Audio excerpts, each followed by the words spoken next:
We're live. Hey guys. Hi, guys. Well, welcome to I think what's our second live Q&A since we launched our business growth community. So excited for this and so excited for all of you that have joined the community and are letting Saige be part of your journey. Thank you so much. We really appreciate you all and the support.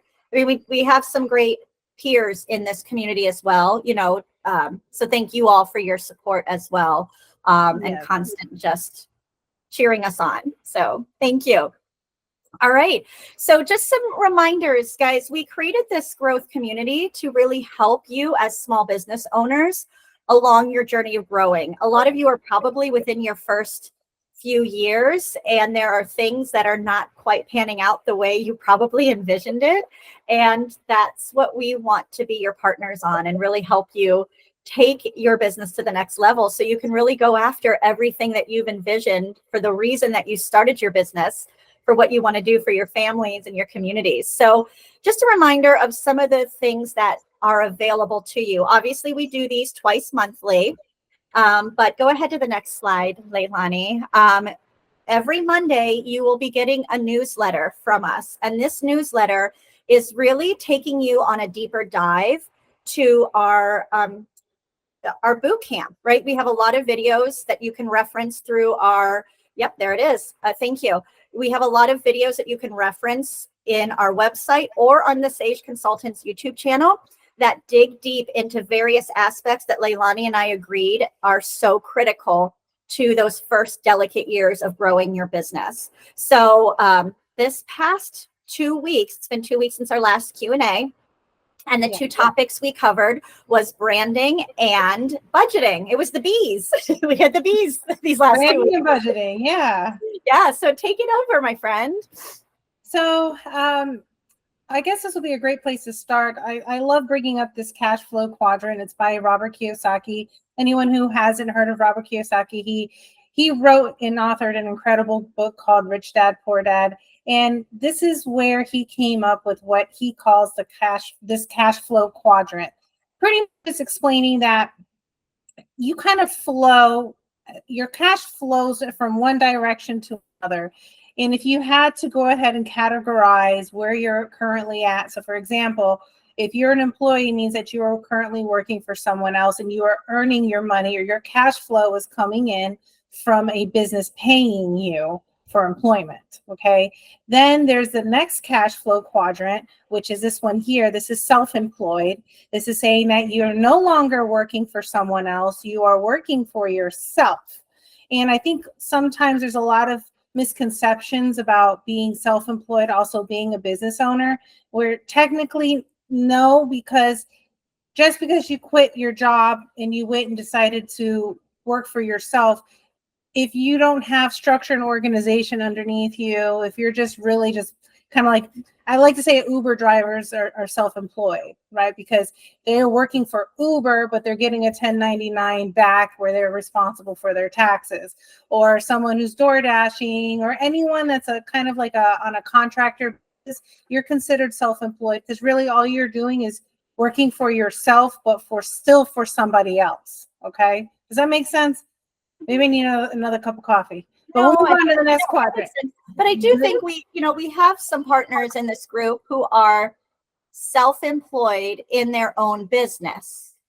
So they're really truly an employee to their own business, and their whole income is based on them going to work every single day or every week. And they can't necessarily take extended time off, because then they don't get an income. Well, and that's kind of where I was going with being a business owner. So when we talk about the separation between being self-employed and business owner, the biggest way I could say it is a business owner will be able to step away from their business for an extended period of time without worry. They will not worry that when they come back to their business, things are going to be piled up for them on their desk, or there's going to be fires that need to be put out, or they're coming back to no business because it completely flopped, right? They already have a sequence and variations of operations that are happening set up operations and SOPs and a great structure, that the business is running exactly the way it needs to be without their presence and without their hands always mixed in there. And I think that's the truest definition of self-employed and business owner, is that can you step away from your business? Because when you're self-employed, your money only flows to you if you are actively in your business doing the work. A business owner is just a little bit different, though. They do not do the work themselves. They have others that are doing it for them, and they have the peace of mind knowing that the business can run 24/7 without their hands actively doing the work. I think that's money. Could some people who are business owners have independent contractors in versus having actual employees? Oh, Like yeah. Yes, I guess I should say, let me rephrase that then. It's not so much employees. I actually don't call my employees. I call them team members. So if you have team members that are working with you on a joint venture, you are a business owner. But I think beyond that is, do you already have an infrastructure set up for that business to run without you in there? I think does that's what? Who makes sure the shop is open on time, orders are filled, social media is checked, bills are paid, inventories, or all those things are happening without you micromanaging it every single day. Right? Correct. Yeah. Exactly. Great explanation of that. Like, I think this is so helpful to visualize where an individual might be at on their journey and where do they want to be eventually. Yeah. And I think that's why this quadrant is so popular. When Robert Kiyosaki came out with it, it was a big boom as far as everyone having an aha moment. And so the next one is talking about an investor. And an investor pretty much goes and has a bunch of little businesses underneath him that are running by itself. He's diversified his cash flow coming in. So he's not working for a company. He's not even working for himself. He's not a he's a business owner, but possibly for multiple businesses that are running on its own. And there's multiple avenues of money that are coming in where he can go in now and reinvest that money into other things and other ventures. And that's pretty much where you want to be, according to Robert. That's where people want to be as an investor, because now you've got a lot of assets. You've got limited liabilities, and you have a lot of assets that are paying you dividends on a regular basis. Right. And that's where he epitomizes that we should try and strive to all of us be as an investor. Well, I like the example that he gives in his book about his friend who owned multiple car washes. And in truth, his friend is not in a car wash business. His friend is actually in real estate. Yeah. Real estate was really how he was an investor. Putting a car wash on a prime location was how he was able to have that real estate pay for itself. Yeah. I 100% agree, and definitely pick up the book, guys. I mean, I'm giving you a very condensed version of what this cash flow quadrant is all about. If you want to find out more details of how you can possibly implement some of the strategies that Robert talks about, pick up his book. That's a great read. That's a fantastic read. I think we have a fun summary of it with Phoebe on our Books and Booze podcast. Yeah, so we do. Check that out too. But no, the book was a game changer for so many business owners. Yeah, so it really was. And so now we're going into talking about the importance of budgeting. I am a numbers girl, and my newsletter that came out on Monday was all about budgeting and knowing your numbers and knowing your real numbers, right? And I told you stories of how it affected me in different ways, and how once I found out how to manage my numbers, my budget, how things changed for me. And any viable business, the owner or the CEO or the top person in charge needs to understand their numbers of the company, where they're at. You want to have clarity on what you're spending. You want to have clarity on the money coming in. You want to know what your profit margins are, your true profit margins. Because at that point, when you know a better understanding of your income or your revenue that's coming into your company and the profits that your company is retaining, you can make smart decisions. You can decide, do we go and buy this machine that's going to be able to help productivity and produce this many more trinkets? Do we want to invest in this software that will streamline our operations a bit more? There's so many things that we as business owners need a better understanding of our numbers in order to make a better decision. That makes sense? Okay. And so having a budget is extremely important. And I'm not talking, you can always start out. And I did say in the worksheet or in the newsletter, I did say that you can start out with an Excel spreadsheet, but at one point in time, you will need to grow outside of that and use software. And so there's another tip and trick I'm going to tell you as business owners. Learn new skills. Do not be afraid of the accounting software. Do not be afraid of the spreadsheet. Do not be afraid of going into your bank account on a regular basis. All of these skills need to be learned as a business owner as part of our growth, right? If you want your business to grow, you have to grow. So stop being afraid. Go do the things that you're putting off and don't want to do and scared of, and go do it. Because if you don't, you stagnate yourself and your business. Okay, so next one. Yeah, I like this picture over here because it's like this is the what do they call it? The thing that sunk Titanic. Titanic, right? The iceberg that got Titanic. Iceberg, right? So this is an iceberg, right? The visible expenses that you know about the top of your head are typically a very small percentage of all the expenses of your complete company, right? There's so much more down below that are not known off the top of your head that could cause the ship to go down. Okay. So knowing your numbers is really just gaining awareness of all of your expenses, the known and the hidden. Okay. And when I talk about hidden costs, they could be like those monthly fees or the annual fees, like you have to file for your state you have to file for them every year for the state taxes, right? The quarterly payroll taxes. I mean, there's all these little taxes and little fees that go on that are not paid every month. And typically those are the ones that are missed, but they can sink the ship. Backstory, I had hired an accountant. This was back in 2012 or 13. I hired this accountant and he was supposed to file my annual revenue statement with the Florida Department of Revenue. Okay. And he did it. And he missed 1 year. And then he went and he filed for 2013 and 14. And he filed, but he missed the 1 year. And because he missed that 1 year, I got hit with a $10,000 bill. All right. For 1 year. And because it was just the one little fee that we didn't pay. It was $150 and we didn't pay it. And then we got hit with $10,000 because we were 2 years past due. So just letting you know that these things can sneak up on you. And so it's really important that you have that comprehensive tracking. That's what I'm talking about, software. So you can start on your Excel sheet. You can write down all of your known expenses right now. And then when new ones come up, you can add them to your Excel spreadsheet. But eventually you will need to get into some sort of software that will track it more comprehensively.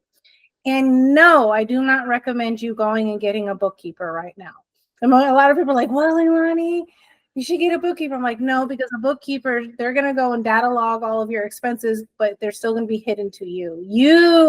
You need to know them. Okay. You guys need to know your number. So you need to do the work for a little bit, not all the time, but just for a little bit. Start off with, yes. Just so you can have a better understanding of what's coming in and going out. So practical steps to creating a budget. I think I jumped the gun on this one, but pretty much it was get a spreadsheet, do your periodic budget review. So when you have a spreadsheet, you're going to have all your expenses. You'll know that you're spending monthly, quarterly, and annually. And as you add to that, you might tweak here and there, but you'll be able to create a budget based on that. So prime example, if your rent is $1,000 and you've got various overhead expenses that come out to $500 and other fees that are $500. Let's just say in total, your monthly bare bones budget or bare bones expenses is $2,000 a month. Okay. You're going to make a budget around $2,000. But if you want a budget for growth, you need to make a budget for $2,500 and make sure your revenue meets that budget. Right. So you can start that way. And then as your circumstances change, so maybe you made more money than 2,500, you can start thinking of where to reallocate those funds to other projects or to a savings for a future investment or whatever it is that you've determined you need in your business. You can then reallocate funds that way. Or if you did not make 2,500, maybe you need to tweak your budget. Maybe your rent space, you need to give up your $1,000 rent space and go to one that's 500. I've done that. If those are the things that just to think about in your budgeting side, is that you're going to have your bare bones, which you absolutely need to make your company run. You're going to have your optimal budget, which is the one that you would love to have because it puts you in a better position. And then you're going to have everything in between, and you can do changes and ebbs. When your business ebbs and flows, you can make changes, periodic changes to that budget. And then I like this last one here, talking about a continuous improvement mindset. And it's absolutely true. You have to have a mindset that says, I don't know everything, and that's okay. I can go find the answers, or I can leverage someone else's expertise to help guide me a little bit more. But have a continuous improvement mindset that you can get better, and you will get better if you put your mind to it. You know, Leilani, that reminds me when you and I read through the book Mindset, so many of the examples that Carol gave us in that book of people who truly were the most successful were people who were not individuals who thought they had mastered it all and were like the top dog. They were ones who were so humble and just looked at everything that they struggled with and didn't understand as a chance to get better. Oh, yeah. And those were the people that catapulted to great success. I mean, she listed some of the top CEOs, some of the top sports individuals, and all of those individuals were the ones that in times of like struggle, just really stayed humble and kept working at it. Yeah, I definitely agree. I think I've been called annoying in my previous life. I say previous life, right? Because I always ask so many questions. I ask a lot of questions, and I'm not saying, oh, I'm the best and all this. I'm like, no, what I'm trying to say is always have that thirst for knowledge and always have that thirst of finding out the answer. So if you don't know how to do a budget, that's what we're here for. Leverage our expertise on it, right? I am not a CPA. There are more experts out there than me, but I can at least help get you started on a path in a direction that will help you gain knowledge about your numbers, awareness about your numbers. And so just ask questions. If you don't know what a profit margin, and it's okay, ask the question. If you don't know what ACOS is or all the acronyms that are used in the finance world, ask questions. It's okay. No, none of us know all the answers. Neither do you. So don't pretend. Just go ask away. Have that growth mindset that says, by asking these questions and getting these answers, I am going to continuously improve my mindset.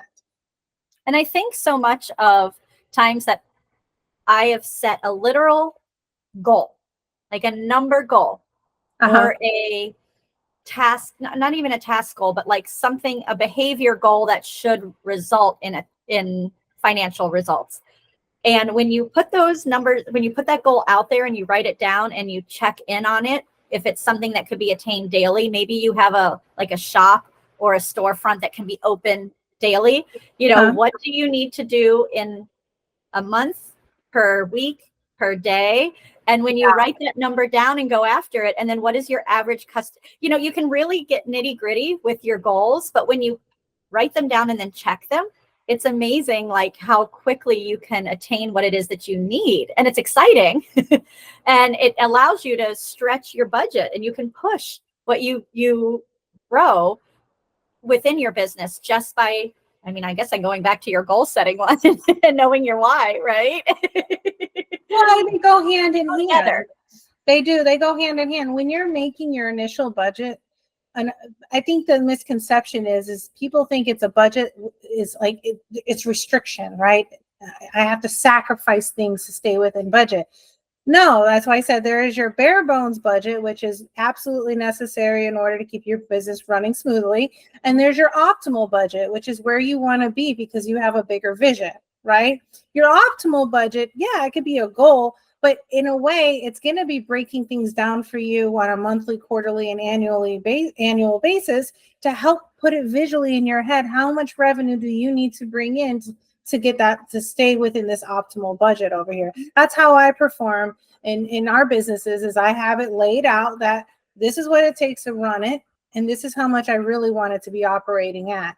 Where are we at, and where can I tweak things, and where can I start pulling more resources to gain more money and revenue in a certain area so I can have that optimal budget. So they go hand in hand. Goals and budget go together. Do not think of budget as an, oh no, my hands are tied, I can't do anything. No, I'm broke. It's actually liberating. Yeah. It is liberating when you know where you're operating out of. You know the parameters of where you're operating. It is liberating because it takes the guesswork out of things. You know, I think a lot of times people get so, their heart is like, oh my gosh, I can't afford rent. Or like it's because your head is in the dirt and you just don't want to be aware of anything. You rather not know because ignorance is bliss, right? But it really isn't. Come and get into your awareness, know your numbers, and it'll be liberating because now you know what you're working with. You know what you can do, you know. And your question can be is, how can I get my business to that number? Yes. You know, and I think even Robert references that, you know, on his rich dad versus his poor dad's mentality. You know, one says I can't afford it. The other says, how can I afford it? Yeah, exactly. Yeah. So powerful. Yes. I love this budgeting piece. My goodness. This is great. Thank you. You're welcome. So in this case, as you can already tell, in the next slide, I'm handing the reins to Kristen now. This is her expertise. So last week, my newsletter was centered all around kind of initiating the brand and creating your brand direction. And the video that I put in our boot camp, as well as, you know, just in the newsletter, it's really where to start with it. And usually your brand story should align with what your why is and the story that you are trying to tell. And typically your total brand package is a combination of the story you want to tell to your customer. What do you want them to see when they see your logo, when they see your marketing, when they see your, you know, letterhead or anything like that? What mood do you want it to tell that tells a story of your business or something that really speaks to you? So it is going to include your logo, your fonts. It should include absolutely your mission statement, because that alone will help keep your branding message consistent, even as it needs to evolve. And it will need to evolve. We're going through it right now in Books and Booze, right? We're getting to really learn who is our customer, which actually, if you go to the next slide, part of your brand message starts with what you truly offer. So obviously you need to know that. And for some of you, that's cut and dry. You know what service or goods that you offer your guest. But I would challenge you, remember, what you sell is not necessarily what you offer. You know, we gave an example about Bella's boutique because Bella literally sells organic, you know, body care and cotton organic clothing. But what she offers, what she wants her customers to feel, is natural and organic products that help you feel your best and are, you know, globally responsible and ethically sourced, and all of these very important things. So her branding message might feel a little different than if she just like, yeah, I've got organic stuff. So she's putting that in a little more. So I would challenge you is, what are you truly offering your customer? Because that will help you with the brand, with the message that you want to convey to her. Now, if we go to our next slide, this is what I'm really referring to, that Leilani and I are in a journey of right now as we speak. So it's going to be fun kind of growing with all of you. You know, we launched Books and Booze for you and for us. Let's be real, right? You and I enjoy reading books and drinking together. I mean, this is what she and I do to, I guess, encourage each other and just have great dialogue, and, you know, part of what we treasure in each other's friendship. So, you know, we created Books and Booze for each other, but also for you. But we're also learning there are some different people listening to Books and Booze that aren't necessarily in this community. And we want to make sure we call to him and her. So we're learning who our core customer is for Saige, and we're learning who our core customer is for Books and Booze. And this is such an exciting journey. I can't wait to kind of like catalog this as we grow. And this is, I guess, an example, guys. We're experts in things, but even experts don't always know everything. There's always room for learning and growth. So there's me being vulnerable right now and having a growth mindset with this. So when you align on who your core customer is, that will also help shape what your marketing might look like, what your logo might look like and feel. And, you know, in my boot camp video for branding, I actually give an example of Christini's restaurant here in Orlando. Leilani, you and I know it, and it's a, you know, very luxurious Italian restaurant. And I give this example of what if they put a type of happy hour marketing that just, it kind of looked like California in the 80s, right? It was like turquoise and hot pink, and it just really didn't match the vibe of Christini's. Although it might have been eye-catching, somebody scrolling through Instagram may not have even paused on that particular font because they wouldn't have even assumed that was Christini's trying to talk to them. So this is what I mean about the importance of a strong brand message all the way through, and really dig into that. So go ahead to the next slide, I think. Yes. So the other thing that I talk you through is how do you even start and create that? Your first logo, your fonts, your colors, and things like that.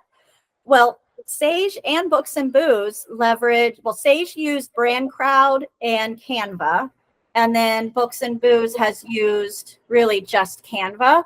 And then what we've done is we have sourced other brands that we kind of connect with and align with. Books and Booze, you know, we want to make you feel like you joined us at a really swanky little bar. So, you know, I pull up pictures of other beautiful bars that I've been to that I picture Leilani and I sitting and drinking at. This is water, but usually we have booze. You know, and so we've used those for inspiration for a color palette and a font. And Canva can do that for you. Brand Crowd can do that for you. Vistaprint, everybody has actually text that could build it for you for a small additional fee, or you can click around and have fun. Now, we've got some incredible creative husbands and sons that helped us out a lot, right, Leilani? But, you know, others may not feel like they have that creative thumb. So there are teams in place at Canva, Vistaprint, and Brand Crowd specifically who you could just say, here's what I want, and they'll come up with things. I think of Fiverr too, right? Fiverr. And in my bootcamp video, I actually do a very quick example of how I used Canva to create, to make a made up logo for a fake company. I think it's for dogs. So I walk you through how to do that. But truly creating your brand message often for most people comes very early on in launching your business, because you're launching a business out of something that you're passionate about, most likely. Unless it falls in your lap, which has happened for some of you, and you've inherited a business and you're like, okay, I don't really feel connected to this business, but I'm going to figure out how to make money. Then maybe you feel like you want to rebrand it, or you want to say, you know what, new management, new ownership, I want to create something new. And that's where you could kind of do an overhaul based on what speaks to you. But it goes back to who your customer is and what story you're trying to tell. So I hope this was helpful. I really could go on this for hours. I've been part of so many incredible friends that have launched their own brands and be part of building that.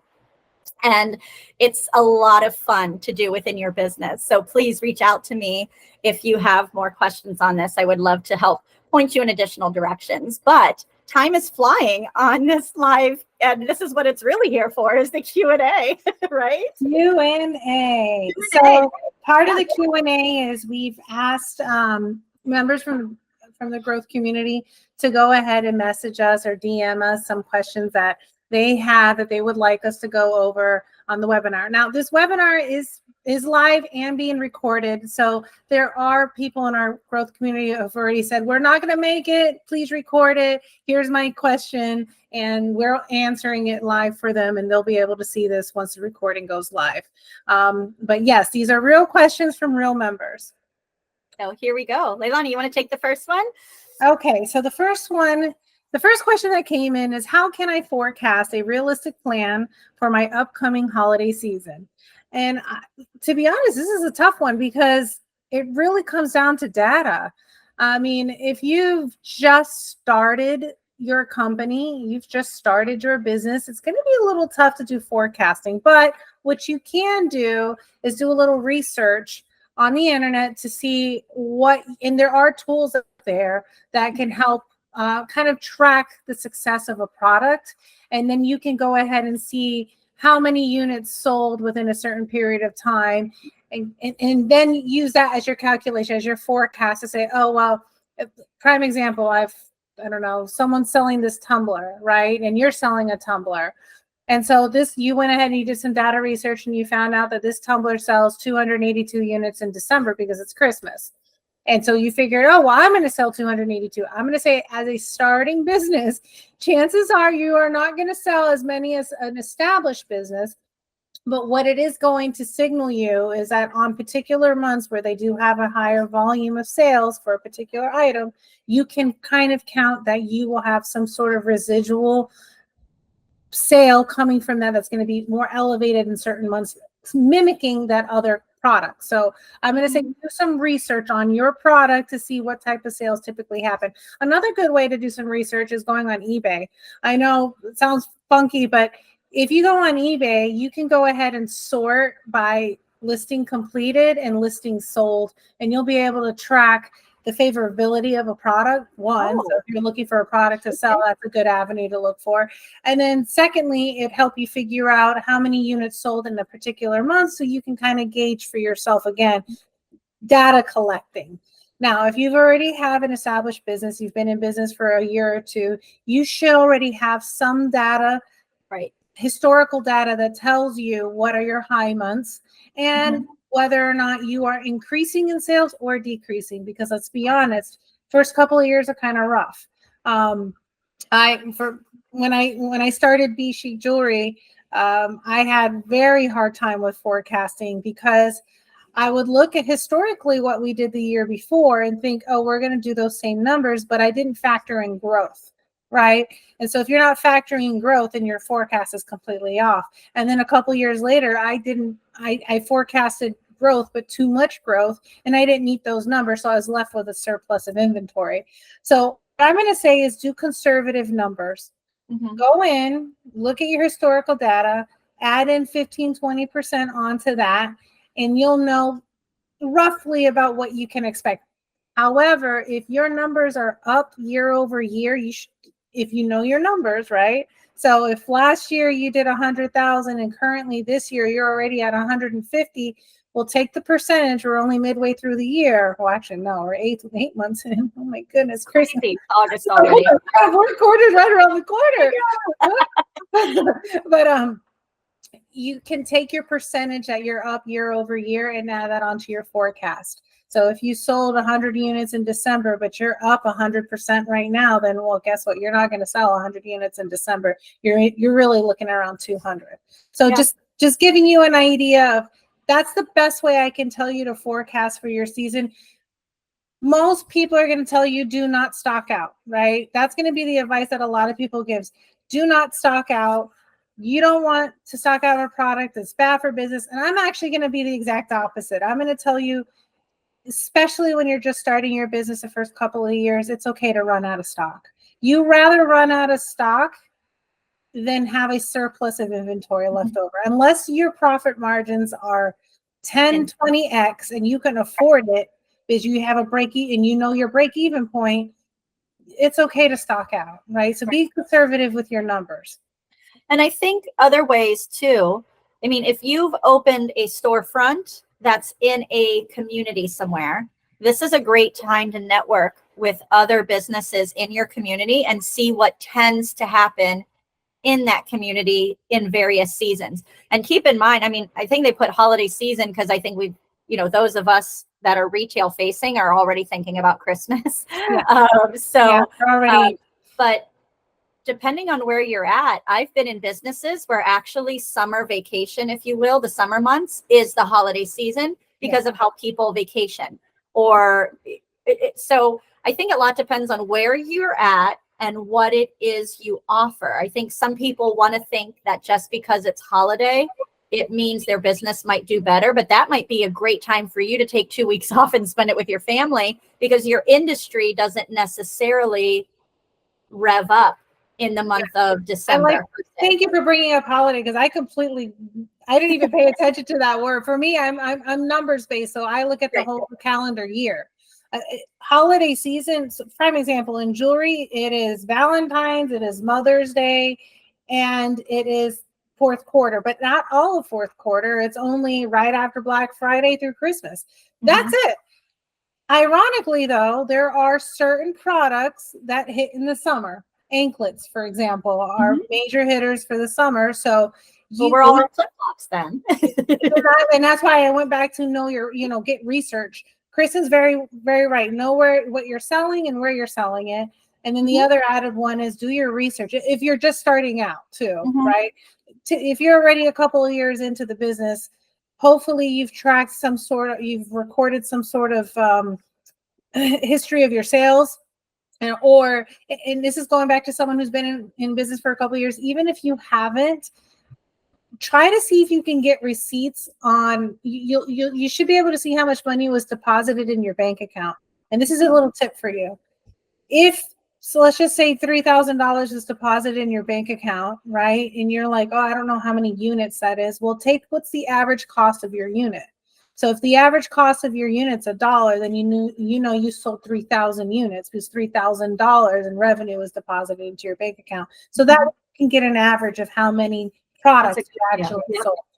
You kind of need your average unit retail and average unit cost to help factor into what your traffic trend is and your business trend. I'm just saying it for someone who's not who doesn't have that. Because if like Kristen said, if the business fell in your lap, typically what I've seen from past clients is that they weren't record keeping very well.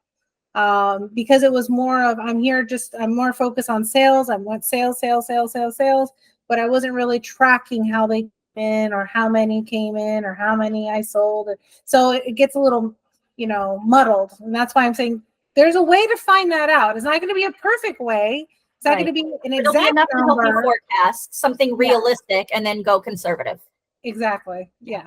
Yep. Absolutely. That was a good question. Tough one, but good. Tough one. Okay, next question. What KPIs should I watch to determine if I am increasing profits?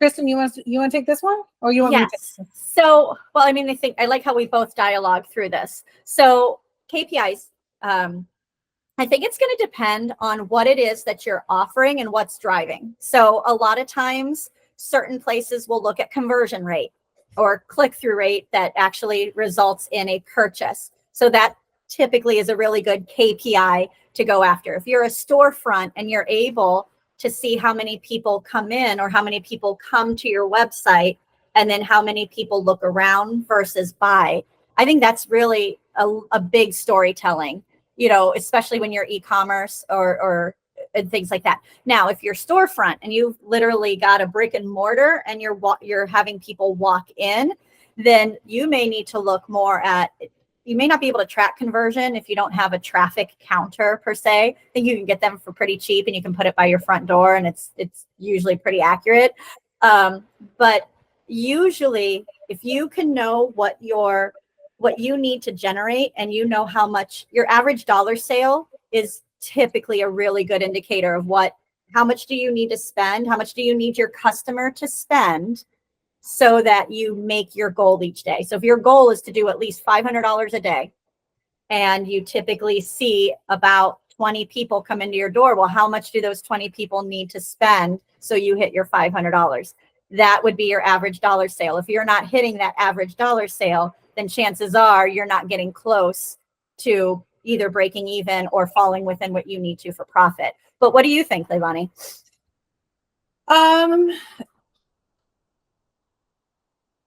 Yeah, another good one. So this is tricky because there's so many different ways to go about this. I like to look at what I call tacos, which is total average cost of sale. And pretty much that is, again, knowing your number. So if you, how much something costs you. So if the thingamajig you're selling is $1, it doesn't mean that's your total cost is $1. There's that, the packaging, maybe if you are e-commerce, the shipping. If you're not e-commerce, it is the bags that you're putting or the tissue paper you're putting, the receipts that are printing out the, is all of these costs associated with grabbing that sale. And I like to track that. So if you have a product, I know all of my costs. I know exactly how much it costs me to sell this particular product. And then I kind of know how much I'm going to sell it for. Of course, there's discounts and stuff like that. So I'm looking at the total profit, the net profit. And so the KPIs I'm looking for is how many people are coming. I'm e-commerce, right? So I'm looking at impressions. I'm looking at click-through rate. I'm looking at how many times they added it to cart, how many times they abandoned the cart, how many times they actually converted to a sale, what marketing campaigns worked, which ones didn't, what keywords to use. So I'm looking at all of that. But the true thing I'm really looking at is from my tacos, is it going up or is it going down? That's my KPI that I tend to look at, and it's every month. So what's going out the door versus what's coming in the door, and all the others paying out everyone, that is going to leave me with my total cost of sale. And at that point, I'll know whether or not my profits are increasing or decreasing. So that way, like average unit retail or average unit cost. So then, you have. So your average unit retail is what you're selling it for. And then your average unit cost is going to be how much it costs you to make that sale. But total, to your point, total cost of it. So like you said, that one thingamajigger isn't only $1. It's probably $4 in reality. So what are you selling it for then? So that you're profitable. Exactly. So if my costs, in prime example, we went through a huge inflation increase, right? I mean, inflation was horrible. So all of my costs went up. And so tracking that, I knew my profits weren't increasing, they were decreasing, even if I sold more thingamajigs. Is if I kept selling more thingamajigs, it actually cost me more to sell those thingamajigs. You see, that's why I'm like, that's a tough one. Thingamajigs, I'll tell you. Right? What is it, the Little Mermaid? You went thingamabobs, that's what it is. Thingamabobs. I got 20. So I think Kristen's, I like how Kristen put it better than I did, because Kristen broke it down in a way that is, you can actually focus on one or two things to see that you're increasing profits. And I'm like very broad over here. I'm telling you, you need to look at everything. So that's why it was kind of tough for me, because I've made the mistake of only tracking products sold, and that was not a good KPI whatsoever. Like if that's all you're tracking to see if you're making money, that's actually going to cost you in the long run, because quantity, those icebergs with the hidden costs. Just quantity doesn't equal quantity, or quantity doesn't equal not quality. I need a drink. Quantity after work, my friend, let's do it. I know. Quantity is not going to tell you the true story. And you know that too, Chris. And if you're, people walking in the door, you can have 100 people walk in the door. Doesn't mean that they're actually going to be buying 100 products. And even if they bought 100 products, they could probably buy all the ones on clearance. That doesn't mean that you actually turn profit. Well, I was running a boutique at this one place, and the company had just introduced the concept of units per transaction to the stores, and wanted stores to really get after that. Well, when you really then look at your profit and loss statement, I mean, then they brought in things that could help build that UPT. So they added little like delicate wash items for the clothing that they sold. They added like little cute knickknacks that you could buy, enter the age of, you could walk into a shop and head to toe buy everything you need. And so, what happened is the associates got way too fixated on how many units they were selling.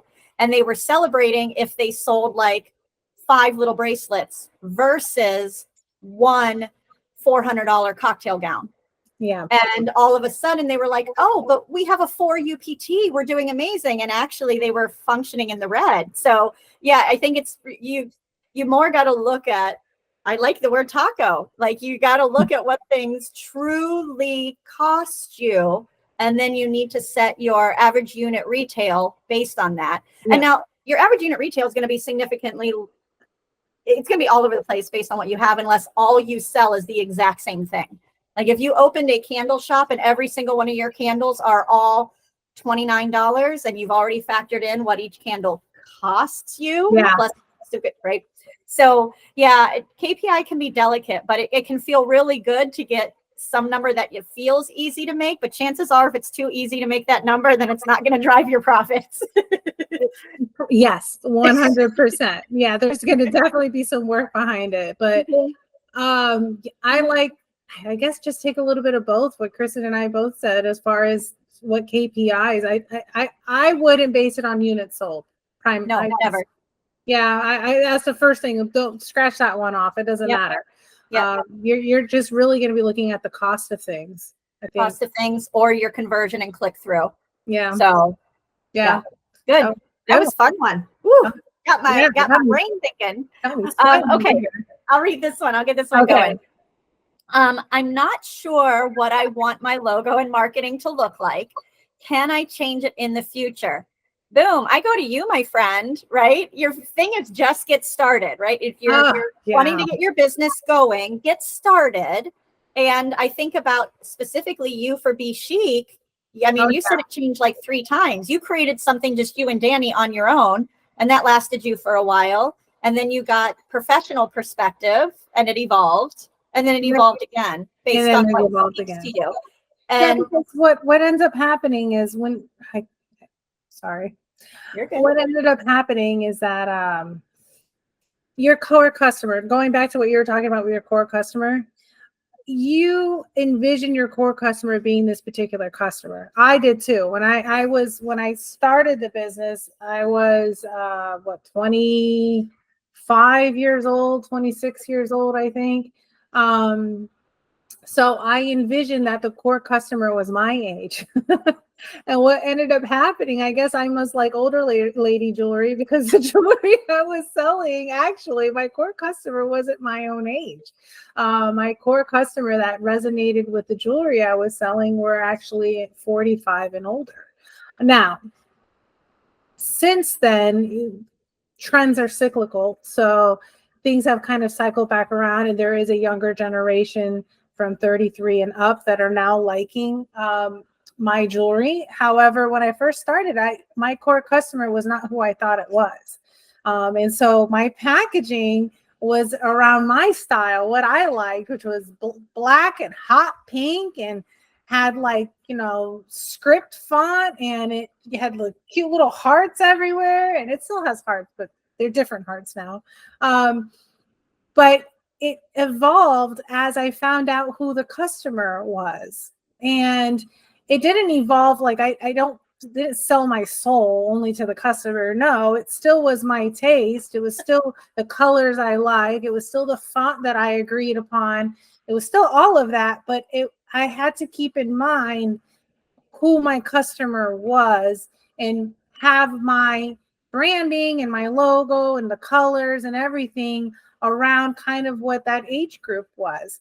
And now we've been in business for 14 years. So yes, we've had to reinvent the branding 3-4 times now. And that's because jewelry, like I said, trends are cyclical. And so things change and you have to evolve with the times. You know what? I wish I could bring it up. Maybe I'll do it later. There could be a post you put in the community. Hey, look where we started. Look where we're at now. Well, right? I could do that for me, but I was actually thinking of like Starbucks and Coca-Cola and Apple. Yes. Apple. I mean, Coca-Cola, all of those have evolved to keep up with the times. They've changed over and over again. Yes. So what I guess I'm trying to tell you is that you don't have to be sure what your logo and marketing needs to be right now. I would just say, especially when you're starting out, maybe go very vanilla for right now and just until you kind of figure out who your customer is. And then once you get some revenue in, you can get someone in who can coach you and who's an expert in branding and marketing.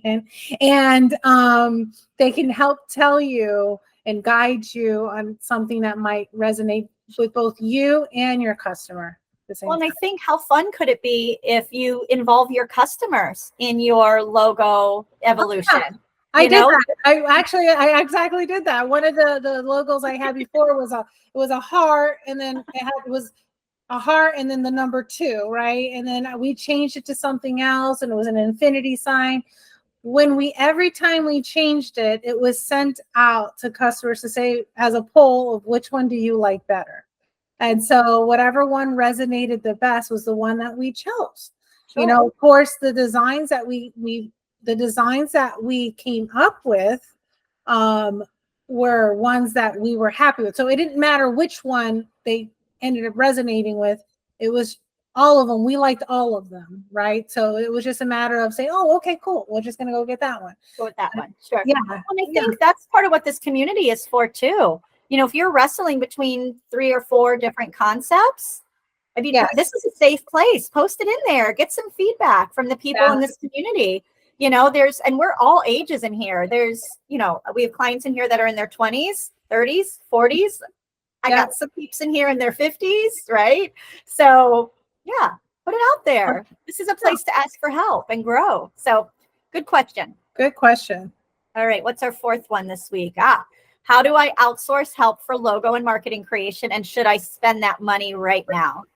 Now, you and I just finished the book 4-Hour Work Week on Books and Booze, and it is all about outsourcing and freeing up your time with things that can be delegated. So I know you personally, Leilani, are a fan when it's appropriate in your business budgeting to outsource so that you can spend more time on things that are really critical to your business. So yes, outsource. However, I think the caveat is when your business is ready for it. You know, that shouldn't be something you're spending money on right now, unless I can't even think of a business that is so critical that has that will only do well with an insane marketing strategy. You know, like do some grassroots at first, find your voice, make sure you work out the kinks, because you will pay for every minute or hour, I guess, right? You pay for every hour usually. It's not usually by the job, it's by the hour. Well, it depends. You can hire them for just doing a logo, and then that would be a fee. But typically, I'm going to say with AI right now, there's no need to outsource for logo and marketing and branding creation. There's no need for that right now, especially if you're just starting out and you don't even really have an idea of who your core customer is yet. And you're still finding your voice and you haven't really gained any traction with your particular business model or industry. I would not hire a logo and marketing team to go do something like that. Now, you're getting a couple of years in and you're doing pretty well and you're getting enough revenue that possibly you're subsidizing your own salary that you had previously. It's time to get a team involved. So they can come in and help you with rebranding if that's needed, or just tweaking your branding just a bit and helping you with marketing for sure. And then comes the debate of, do you use another small business in your own town to do that for you, which could be great. Maybe somebody who has their own marketing agency in town. Great. Typically, those will be more expensive than ones that are just digital, right? That you work through. And then we talk about the incredible talent that is across the entire globe. There are individuals across the globe who are also trying to just make a living and do the right thing for their families. So there's going to be different levels that what it could cost you, and you need to do what's right for you and what speaks to your heart too. We want Saige to be a global community. So, our outreach might be more global, but you may want to stick within your community, but just realize you doing something locally might cost a little more. So you have to decide, what you have to budget for it. Yes, back to budgeting. Well, back to budgeting, but that's one of the things when we talk about budgeting, about having your bare bones and your optimal. When you have your optimal budget, you're already thinking about financing, so putting money away to finance a consultation with a firm in order to help you with these things. But when you do outsource, if you choose to go global, and there might be an international business that wants to help you with this, this is what I love that Leilani's kind of helped me understand is you have to be able to tell them exactly what it is that you want and articulate it the correct way. So spending time right now understanding what you want out of your marketing and who your customer is really important. And it's another one of those examples of you got to be a little bit hands-on right now so you learn it and understand it before you can then lead somebody else doing it. Because when you outsource, they're not necessarily managing it for you. They're managing the execution of it, but you are responsible that it holds true to your brand and your message for your customer. That still falls on you. So yeah. And I like how you pointed that out, that you want your hands in this in the beginning, especially when you're just coming in and you're a solopreneur right now and it's just you. I know it's overwhelming and you're like, oh, I can't wait to get this handed off to someone, because I feel you 100%. However, that skill set you are learning right now is something you will definitely need going forward. So, because at any point when you've got packaging that needs to be done, you'll know exactly how you want that packaging to be done. If you have any marketing campaigns that are going out, you'll know exactly how you want that thumbnail or the message that you want to tell.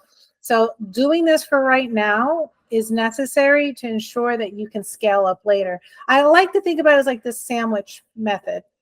I don't know if I ever told you about this, Kristen. It's a sandwich method. So I'm waiting for this. It's applying the 80-20 rule, right? So 80-20 rule can be applied to anything in so many different aspects of sales, but I like to apply it to myself. I don't want to be doing 100% of everything. I only want to be doing 20% of it. The other 80, I want to give it away. Okay. I want to delegate it out. But what I find works for me the best, if I do it's the 10, 80, 10 sandwich. Okay. It's pretty much is you're doing 10% of it right away because you know how it works. You know what you want. You have it in your head. You're going to just do the first 10% of it. Enough that you can go in and get someone else to do the other 80% to the specs that you told them to. And then once they get everything together, they've done the research, they put it together, they give it back to you, and you go in and you review it, revise it, make little changes or whatever you need to get it out. But at least you have your hands in it, but not the entire time.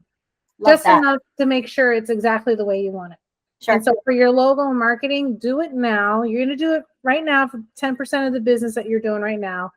And then once you kind of get it to some idea of what you want, you can hand it off to someone else and then they'll do it and then you'll come back for final touches. Yeah. But that's how I feel about logo and marketing. Yeah. I think that's a pitfall too for a lot of people just starting out, is they think they've got to like jump in and act bigger than they are to start. And then that's where they function in the red for so long. You really don't need to function in the red for too long if you are resourceful with AI, especially. AI has made this so easy, I guess, for small businesses, right? It's honestly the best thing for small businesses. It's a lot easier. It is way easier with AI. I'm just so happy that they launched it. Everyone has different opinion, but I'm talking about for business wise, what we're doing right now. I love the fact that this came around. Right. But yeah, this is a great question. Really loved it. All right, what's our next slide? I think it's our. All right, so So remember, friends, our business growth community, that's what you're part of. That's why you're access to this particular training video. And please remember, you can send us questions anytime and we will layer them in to these live Q&As and maybe even reach out to you directly, for some additional insights and perspectives and things like that. But the business growth community, this is a passion project for both Leilani and I. We have just such a desire to help small businesses grow and thrive and give you the life that you're dreaming that you want, because it's doable. You can make it happen. And so that's why we have the community for you. So don't forget, twice monthly, we're going to do these live sessions and we will record it. So if you can't listen in for the week we're doing your question, you'll at least get to see us answer it. And remember, daily we're putting in mindset development for you and just focus on, where your headspace is as a business owner. Don't forget about that newsletter that comes every Monday, along with the link to the appropriate bootcamp video. And then you got a network of incredible people. So post your multiple logo options. We'll give you feedback. Ask questions. We ask a lot of thought-provoking posts. We do that to stimulate conversation amongst people. You don't need to share exact numbers. You don't need to share even your exact business name. You can say, asking for a friend. Wink, wink. But be vulnerable. This is what we created this for. And this comes from a place of love and support. And we're excited to have you with us and excited to hear how you're growing. Yeah, right? I love it. I love it. Yes, it was great. It was a great questions, guys. Thank you so much for sending them in. Thank you for being here, watching this, learning with us, growing with us. We really appreciate all of you. All right, guys. So we will meet again in 2 weeks. So not next Wednesday, the Wednesday after, which will be 21st. The 21st, Yep. 7 p.m. again. Okay. So make sure you submit your questions at least 24 hours in advance. Okay. Yeah. Gives us enough time to get the slides up so we can talk about them during this webinar. But other than that, guys, thank you so much. Yeah. Thank you. Bye, guys. Bye.